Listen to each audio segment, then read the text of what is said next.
So ಎಲ್ಲರಿಗೂ ನಮಸ್ಕಾರ. ಈಗ problem 3 leverages BBA 4th sem financial management subject. So leverages problem 3ನ ನೋಡೋಣ ಬನ್ನಿ ಯಾವ ರೀತಿ ಇದೆ ಅಂತ. ಸೊ ಇಲ್ಲಿ ನೀವು ನೋಡ್ತಾ ಇರ್ಬೋದು, calculate the 3 types of leverages from the following information ಅಂತ ಕೊಟ್ಟಿರ್ತಾರೆ. Selling price per unit per unit 10, variable cost per unit RS 5, fixed cost RS 1,20,000, 10% debt RS 3 lakh, number of unit sold 90,000. ನಾನು ಯಾಕೆ ಲೆವರೇಜಸ್ಸಲ್ಲಿ 3 problems ಮಾಡ್ತಾ ಇದ್ದೀನಿ, 3 video ಮಾಡಿದ್ದೀನಿ ಅಂತಂದರೆ ಒಂದೊಂದು ಪ್ರಾಬ್ಲಮಲ್ಲೂ ಒಂದೊಂದು ಕ್ವಶನ್ನು ಡಿಫ್ರೆಂಟ್ ಆಗಿರುತ್ತೆ. ಸೊ ನೀವು ಕನ್ಫ್ಯೂಸ್ ಆಗೋದು ಬೇಡ, ಯಾವುದರಿಂದ ಯಾವುದನ್ನು ತಗೋಬೇಕು, ಏನು ಮಾಡೋದು ಅನ್ನೋದು ಒಂದು ಐಡಿಯಾ ಇರಲಿ ಅನ್ನೋ ಒಂದು ರೀಸನ್ಗೆ ಮಾಡ್ತಾ ಇದ್ದೀನಿ. ಸೊ ನಾನು ಹೇಳ್ದಂಗೆ ಸೇಮ್ ನಿಮಗೆ ಫಾರ್ಮೆಟ್ ನೆನಪಿರಬೇಕು. ಪರ್ಟಿಕ್ಯುಲರ್ ಅಮೌಂಟ್ ಅಂತ ಹಾಕ್ಕೊಳ್ಳಿ, ಪರ್ಟಿಕ್ಯುಲರ್ ಕೆಳಗೆ ಸೇಲ್ಸ್ ಮೈನಸ್ ವೇರಿಯಬಲ್ ಕಾಸ್ಟ್ ಗೆರೆ ಹೇಳ್ಕೊಳ್ಳಿ, ಕಾಂಟ್ರಿಬ್ಯೂಷನ್ ಮೈನಸ್ ಫಿಕ್ಸ್ಡ್ ಕಾಸ್ಟ್ ಗೆರೆ ಹೇಳ್ಕೊಳ್ಳಿ, ಅದಾದಮೇಲೆ EBIT ಮೈನಸ್ ಇಂಟ್ರೆಸ್ಟ್ ಅದಾದಮೇಲೆ ಗೆರೆ ಹೇಳ್ಕೊಳ್ಳಿ, ಲಾಸ್ಟ್ EBT. EBIT ಅಂದರೆ ಇಂಟ್ರೆಸ್ಟ್ ಬಿಫೋರ್ EBIT ಅಂದರೆ earning before interest and tax ಅಂತ. ಈ ಒಂದು ಫಾರ್ಮೆಟ್ನ ಕರೆಕ್ಟಾಗಿ ಬರ್ಕೊಂಡು ಕೆಳಗಡೆ 3 ಟೈಪ್ಸ್ ಆಫ್ ಲೆವರೇಜಸ್ ಅಂದರೆ ಏನು ಬರುತ್ತೆ, operating leverage, financial leverage, combined leverage. So operating leverage formula ಬಂದುಬಿಟ್ಟು contribute divided by EBIT, financial leverage ಬಂದುಬಿಟ್ಟು EBIT divided by EBT, combined leverage ಬಂದುಬಿಟ್ಟು OL ಇಂಟು FL. OL ಅಂದರೆ ಆಪ್ರೇಟಿಂಗ್ ಲೆವರೇಜು, FL ಅಂದರೆ financial leverage. ಓಕೆನಾ? So ಇಲ್ಲಿ ಮೇಲೆ ಏನು ಎರಡು ಫಾರ್ಮುಲಾದಲ್ಲಿ ಆನ್ಸರ್ ಬಂದಿರುತ್ತೋ ಅದನ್ನು ಇಂಟು ಮಾಡಬೇಕಾಗುತ್ತೆ ಮೂರನೇದರಲ್ಲಿ. ಸೊ ಇದು ಸ್ಟಾರ್ಟಿಂಗ್ 2 ವೀಡಿಯೋದಲ್ಲಿ ಹೇಳ್ಕೊಟ್ಟಿದ್ದೀನಿ. ಸೊ ಬನ್ನಿ ಕ್ವಶನ್ನ ಯಾವ ರೀತಿ ಅಪ್ಲೈ ಮಾಡಬೇಕು ಫಾರ್ಮೆಟಲ್ಲಿ ಅಂತ ನೋಡೋಣ. ಇಲ್ಲಿ ಫಸ್ಟ್ ಏನು ಕೇಳಿದ್ದಾರೆ ಅಂದರೆ selling price per unit RS 10,000 10 rupees ಅಂತ ಕೊಟ್ಟಿದ್ದಾರೆ. ಸೊ ಇಲ್ಲಿ ನೋಡಿ ಪರ್ಟಿಕ್ಯುಲರ್ ಕೆಳಗೆ ಸೇಲ್ಸ್ ಅಥವಾ ರೆವೆನ್ಯೂ ಅಂತ ಹಾಕಿದ್ದೀನಲ್ವಾ. ಸೊ ಇಲ್ಲೇನು ಮಾಡಬೇಕು, ಏನು ಮೇಲ್ಗಡೆ ಕ್ವಶನಲ್ಲಿ ಸೆಲ್ಲಿಂಗ್ ಪ್ರೈಸ್ ಯೂನಿಟ್ 10 ಅಂದಿದ ತಕ್ಷಣ ಬೇರೆ 10 ಬರೆಯೋಂಗಿಲ್ಲ. ಇಲ್ಲಿ ಅವ್ರು ಕೊಟ್ಟಿರೋದು ಕ್ವಶನಲ್ಲಿ ಪರ್ ಯೂನಿಟ್ 10 ರೂಪೀಸ್ ಅಂತ ಹೇಳಿದ್ದಾರೆ. ಸೊ ಇಲ್ಲಿ ಪರ್ ಯೂನಿಟ್ 10 ರೂಪೀಸ್ ಅಂದರೆ ನಂಬರ್ ಆಫ್ ಯೂನಿಟ್ ಸೋಲ್ಡ್ ಎಷ್ಟು ನೋಡಿ ಕೆಳಗಡೆ ಕ್ವಶನಲ್ಲಿದೆ, ನಂಬರ್ ಆಫ್ ಯೂನಿಟ್ ಸೋಲ್ಡ್ 90,000 ಕೊಟ್ಟಿದ್ದಾರೆ. ಸೊ ಅಲ್ಲಿಗೆ ಏನು ಮಾಡಬೇಕಂದ್ರೆ 10 × 90,000 ಎಷ್ಟಾಯಿತು, 9 lakh ಆಯಿತು. ಸೊ 9 lakh ಅಮೌಂಟಲ್ಲಿ ಬರೆದಿದ್ದೀನಿ. ಅದಾದಮೇಲೆ ಈಗ ಕೆಳಗೆ ನೋಡಿ variable cost. So variable cost ಕ್ವಶನಲ್ಲಿ ಯಾವ ರೀತಿ ಕೊಟ್ಟಿದ್ದಾರೆ ಅಂದ್ರೆ variable cost per unit RS 5 rupees ಕೊಟ್ಟಿದ್ದಾರೆ. ಓಕೆನಾ?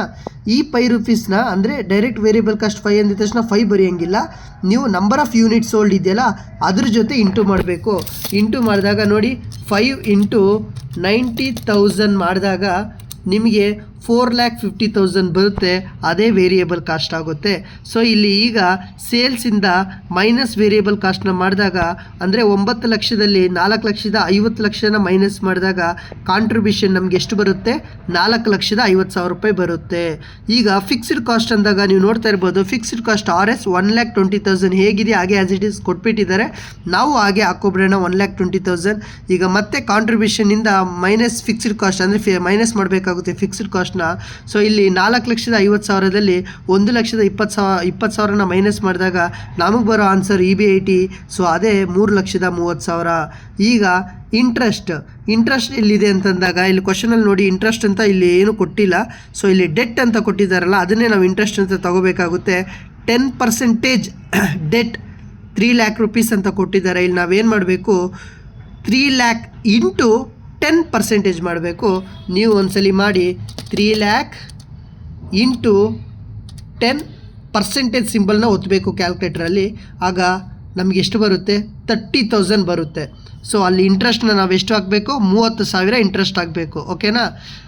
ಇಲ್ಲಿ ನೀವು ಇಂಟ್ರೆಸ್ಟ್ ಅಂತ ಕೊಡಲ್ಲ. ಇಂಟ್ರೆಸ್ಟ್ ಕಾಲಮಲ್ಲಿ ನಿಮಗೆ ಏನಂದರೆ ಪರ್ಟಿಕ್ಯುಲರ್ ಜಾಗದಲ್ಲಿ ಏನಂದರೆ ಇಂಟ್ರೆಸ್ಟ್ ಬರುತ್ತಲ್ಲ ಆಗ ಡೆಟ್ಟು ಈ ಥರ ಕೊಟ್ಟಿರ್ತಾರೆ. ಸೊ ಅಲ್ಲಿ ಡೆಟ್ ಅಂದರೆ ಇಂಟ್ರೆಸ್ಟ್ ಅಂತ ನಾವೇ ಅರ್ಥ ಮಾಡ್ಕೋಬೇಕಾಗುತ್ತೆ. ಓಕೆನಾ? ಇದೇನಪ್ಪ ಇದು ಇಂಟ್ರೆಸ್ಟ್ ಅಂದಮೇಲೆ ಕ್ವಶನಲ್ಲಿ ಎಲ್ಲಿ ಇಂಟ್ರೆಸ್ಟ್ ಕಾಣಿಸ್ತಾ ಇಲ್ಲ ಅಂತ ಹುಡ್ಕಕ್ಕೆ ಹೋಗಬೇಡಿ. ಇಲ್ಲಿ ಡೆಟ್ ಅಂತ ಕೊಟ್ಟಿರ್ತಾರಲ್ಲ ಅದನ್ನೇ ಇಂಟ್ರೆಸ್ಟ್ ಅಂತ ತಗೋಬೇಕಾಗುತ್ತೆ. ಓಕೆನಾ? ನೆಕ್ಸ್ಟ್ ಈಗ EBITಯಿಂದ ಇಂಟ್ರೆಸ್ಟ್ನ 3,30,000ರಿಂದ 30,000ನ ಮೈನಸ್ ಮಾಡಿದಾಗ ನಮಗೆ ಎಷ್ಟಾಗುತ್ತೆ ಅಂದರೆ ಆನ್ಸರು 3 ಲಕ್ಷ ಆಗುತ್ತೆ. ಅದೇ EBT, ಅರ್ನಿಂಗ್ ಬಿಫೋರ್ ಟ್ಯಾಕ್ಸ್ ಅಂತ. ಓಕೆನಾ? ಇದಾದಮೇಲೆ ಹೇಳಿದ್ದೀನಿ ಫಾರ್ಮೆಟ್ ಆದಮೇಲೆ ಕೆಳಗಡೆ ನೀವು ಬರ್ಕೊಂಡಿರಿ 3 types, operating leverage, financial leverage, combined leverage ಅಂತ.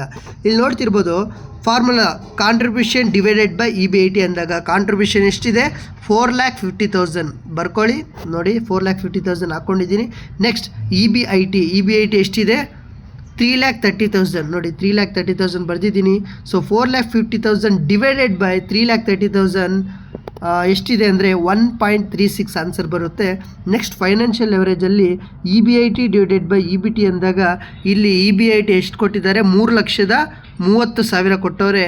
ಅದಾದಮೇಲೆ EBT ಎಷ್ಟು ಕೊಟ್ಟಿದ್ದಾರೆ ಅಂದರೆ 3 ಲಕ್ಷ ಕೊಟ್ಟಿದ್ದಾರೆ. ಸೊ ಇಲ್ಲಿ 3,30,000 ಡಿವೈಡೆಡ್ ಬೈ 3 ಲಕ್ಷ ಅಂದಾಗ 1.1 ಬರುತ್ತೆ. ಅದಾದಮೇಲೆ ನೆಕ್ಸ್ಟು ಕಂಬೈನ್ಡ್ ಲೆವರೇಜಲ್ಲಿ ಇಂಟು ಮಾಡಬೇಕಂತ ಹೇಳಿದ್ದೀನಿ ಫಾರ್ಮುಲಾದಲ್ಲಿ, OL ಇಂಟು FL. OL ಅಂದರೆ ಆಪ್ರೇಟಿಂಗ್ ಲೆವರೇಜ್ ಇಂಟು FL ಅಂದರೆ ಫೈನಾನ್ಷಿಯಲ್ ಲೆವರೇಜ್. ಸೊ ಏನು ಆನ್ಸರ್ ಬಂದಿರುತ್ತೋ ಅದನ್ನು ಹಾಕ್ಕೋಬೇಕಾಗುತ್ತೆ. OL 1.36 ಬಂದಿದೆ, FL 11 ಬಂದಿದೆ. ಸೊ ಎರಡನ್ನೂ ಇಂಟು ಮಾಡಿದಾಗ ನಮಗೆ ಬರೋಂಥ ಆನ್ಸರ್ ಏನು ಅಂತಂದರೆ ಹಂಗೆ ರೀ 1.36 ಇಂಟು 1.1 ಅಂತ ಮಾಡಿದಾಗ ನಮಗೆ 1.496 ಆನ್ಸರ್ ಬರುತ್ತೆ. This is the answer. ನಾನು ಆನ್ಸರ್ ಬರ್ದಿಲ್ಲ, ನೀವು ಬರ್ಕೊಳ್ಳಿ. ಸೊ ಇದು ಆನ್ಸರ್ ಆಗುತ್ತೆ. ಇಲ್ಲಿಗೆ 3ನೇ ಪ್ರಾಬ್ಲಮ್ಮು ಮುಗಿಸಿದ್ದೀನಿ. ನೆಕ್ಸ್ಟ್ ನಾವು EBIT ಪ್ರಾಬ್ಲಮ್ಸ್ನ ಸ್ಟಾರ್ಟ್ ಮಾಡ್ಕೊಂಡು ಹೋಗೋಣ. ಸೊ ಧನ್ಯವಾದಗಳು. Thank you so much.